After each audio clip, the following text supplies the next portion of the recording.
revenge with Lyra. She needs positive energy only, okay? Please don't come. That's what my sister said. Not thank you. Not sorry. Just that.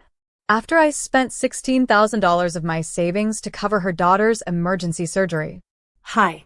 My name is Jordan Alara. I'm 32. And if you think you know how this ends, stay tuned. Because I've never been good at being the villain in their version of the story. I'm the fixer. The calm one. The one they call when it all falls apart. But that night, when I opened the group chat and saw photos of the recovery party, the pink balloons, the matching family shirts, the caption that read, "We're surrounded by love to hearts #FamilyFirst," my chest got tight. They'd invited everyone, even family members I hadn't seen in years. Everyone but me. The woman who paid the bill. Who cried outside the ICU. Who lied to her landlord to stall rent so her niece could get the procedure in time. And now, I was too negative. I didn't argue, didn't beg, didn't send a passive-aggressive text. I just booked a one-way solo trip. Somewhere warm. No itinerary. No explanation. The next day, I put my phone on airplane mode and walked barefoot down a quiet beach. I breathed. For the first time in weeks, maybe months. And told myself, let them notice the silence. They did. Because 5 days later, the hospital called them about a suspended account. And suddenly, I wasn't just invited back into their lives. They were at my door. It started with a voicemail. "Hi, Jordan, it's me. Just wondering if we can talk about the hospital thing." No apology.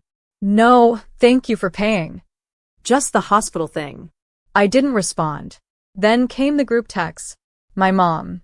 "Sweetheart, can you give your sister a call? She's overwhelmed." Overwhelmed? Was she exhausted from choosing balloon colors while I negotiated a $16,000 down payment? I stayed quiet.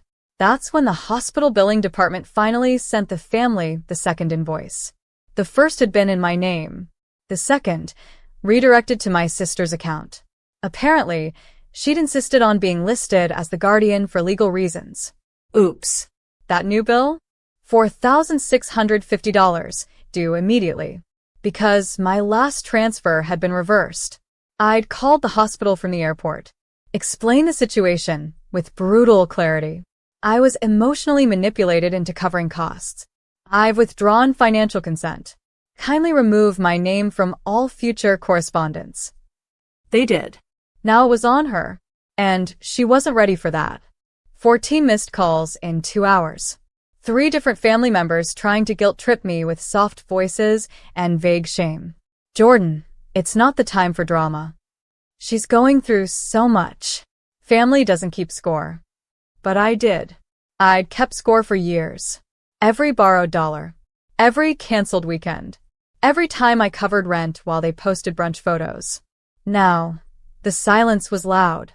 And for the first time, my absence was more noticeable than my presence ever was. I didn't disappear out of anger. I disappeared to see who would notice the weight I'd been holding. And the weight was crashing down on them, fast. Because what came next wasn't just financial fallout. It was a chain reaction. By day 5, it wasn't just my sister calling. It was her fiancé. Then her best friend. Then a message request from a woman I didn't even know. "Hi, Jordan. I'm Ashley. I handle the venue bookings for children's parties in Pinebrook. There's a little issue with the final payment." I stared at the message. A children's recovery party. With a $2,300 catering tab. And balloons.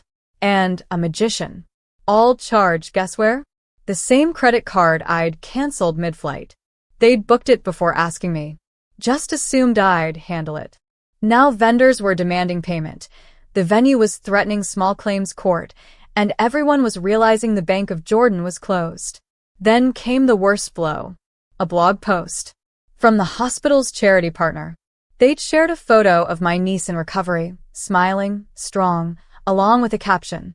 "Thanks to the incredible generosity of her aunt, this brave girl got a second chance at life." The post went viral in our local community. And suddenly, I was the center of attention. Not for drama, but for quiet kindness. Local news reached out. My old high school teacher sent flowers. My landlord even wrote me a thank you note with $100 off rent. My sister? She was humiliated. Because in every comment section, people were praising me. Not her. Not her parents. Me. She called again, this time sobbing. You made me look like a bad mother. I replied, calm and cold. You did that all on your own. And that's when she whispered the words I'd never heard from her in 3 decades of sisterhood. Please help me. But I wasn't done learning how far they'd go. What I found next in my mailbox wasn't a thank you card. It was a summons. I held the envelope under my kitchen light, heart thudding. Jordan Carter, defendant. Case no hashtag 8429, CV. Breach of verbal contract. Filed by my sister. She was suing me for emotional damages and financial sabotage, claiming I intentionally canceled payments after agreeing to cover them. Said I caused public embarrassment. Said her daughter's health was at risk because of me. My hands were shaking, but not from fear, from something deeper, older. This was what it had always been. Manipulation in designer clothing. I called a lawyer.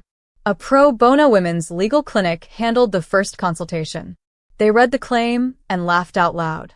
This'll get thrown out faster than a junk mail coupon. Still, I prepared. I gathered texts, voicemails, the invoice trail, bank receipts, that hospital post, time-stamped and viral. At the hearing, my sister arrived in pearls and crocodile tears. She sobbed about betrayal, about broken promises, about sisterhood. The judge, an older black woman with silver hair and a steel gaze, listened quietly. Then she turned to me. Miss Carter, do you have anything to say? I stood. Not angry, just clear. I didn't abandon my niece. I paid for her life-saving care. What I won't pay for, ever again, is being used. The judge nodded once. Sharp. Final. Case dismissed. Plaintiff is advised to reassess her definition of family. My sister burst into tears again, but no one followed her out this time. Not even our mom. Outside the courthouse, the sun hit my face. I had a voicemail from a hospital. A nurse I'd never met. Jordan, I don't know what you did, but your niece's recovery is ahead of schedule. She keeps asking when she'll see you again. That was the only courtroom victory I needed. But part 5? That's when my mom finally showed up, not with apologies, but with a request. Mom showed up on my doorstep 4 days after court. Not crying. Not angry. Just tired.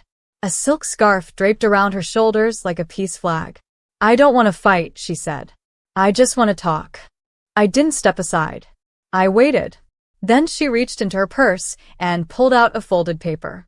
A copy of the GoFundMe she'd secretly created for my niece's recovery. One that had raised over $12,000 using my name, my story, and my photo, without my consent. I didn't mean for it to go viral, she mumbled. But people cared. It helped. I stared at her. You raised money using me and didn't tell me?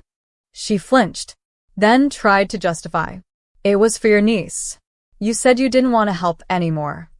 I said I wouldn't be used anymore. I cut in. There's a difference. She begged me not to report it. Said it would shame the family. Do you want the world to think we're scammers? I took the paper from her hand, folded it slowly, then said, You already did that part. She cried, the kind of crying meant to soften someone. But I didn't soften. I closed the door. Then I called the GoFundMe support line. Reported the misuse. Attached screenshots. Proof. The campaign was shut down within hours. Donations frozen. Funds redirected to the hospital account in my niece's name. That same night, my niece messaged me. Auntie J, Mom's crying again. But I told her I'm proud of you. You're the only one who shows up for real. I sat with that. With the quiet. With the ache. With the unexpected bloom of peace. But I wasn't finished yet. Because someone else had also used that campaign.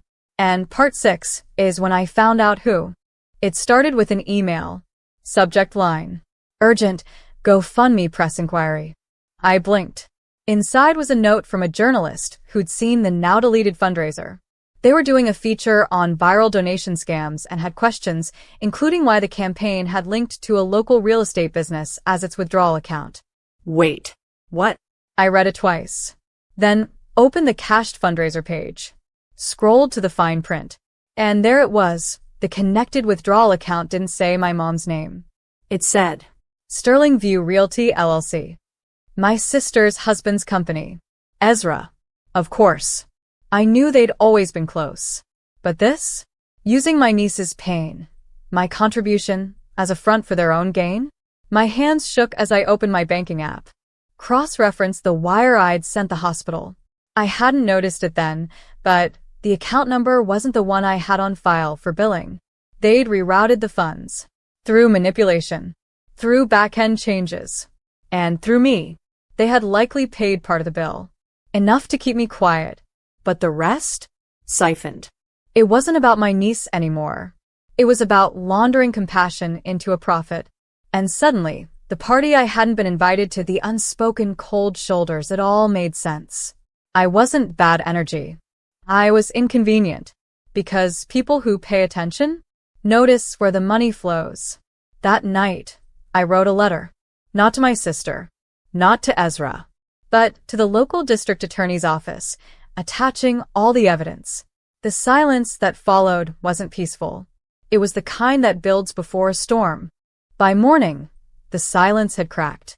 Mom was at my door. No calls. No texts. Just her, standing there with the kind of brittle smile you wear when you know the truth is catching up. She didn't ask to come in. She walked straight to my kitchen, poured herself a glass of water, and sat like she still owned the place. I heard, she said, voice thin, about the letter. I didn't answer. She stared at me, then added, It's not what you think. Ezra made decisions. But we were trying to protect you. You're always so sensitive. I almost laughed. Sensitive? I funded your daughter's surgery. I kept your lights on for 3 years. And you still labeled me bad energy. She stood, the mask slipping. You're going to ruin us. No, I said quietly. You did that when you turned compassion into a con. She opened her mouth, but just then a knock at the door. I didn't have to guess who it was. A woman in a gray blazer stood there, badge visible, notepad ready. Behind her, another officer. Are you Miss Caldwell? I nodded. We'd like to ask you a few questions regarding an open financial misconduct case. We have a report of fraudulent fundraising, misuse of healthcare funds, and unauthorized rerouting of bank transactions. I stepped aside. My mother's face drained of color. I didn't, she began. But her voice was already too late. They didn't come to accuse me. They came because I was the witness. The whistleblower. I watched as she sat down on my couch, trembling, answering questions she never thought would be asked. That night, I lit a candle by my window. Not for revenge, but for justice that finally remembered my name. The newspaper never printed my name. Just a quiet blurb buried between weather forecasts and sports scores. Local family under investigation for medical fund misappropriation. Charges pending. But I clipped it anyway. Taped it to the inside of my kitchen cabinet. Not for pride, but for clarity. My sister sent a voice note a week later. It started with sobbing, then begging, then bargaining. She said the party was never meant to exclude me, that I misunderstood everything. That family is messy, but love is real. I didn't respond. Not because I didn't care, but because sometimes healing means choosing silence over reopening wounds for someone else's comfort. The hospital called again. This time, to tell me the debt was cleared. A donor, anonymous, had paid the remaining $4,000. I knew it was Sarah. No message. No credit. Just grace. And so I did what felt right.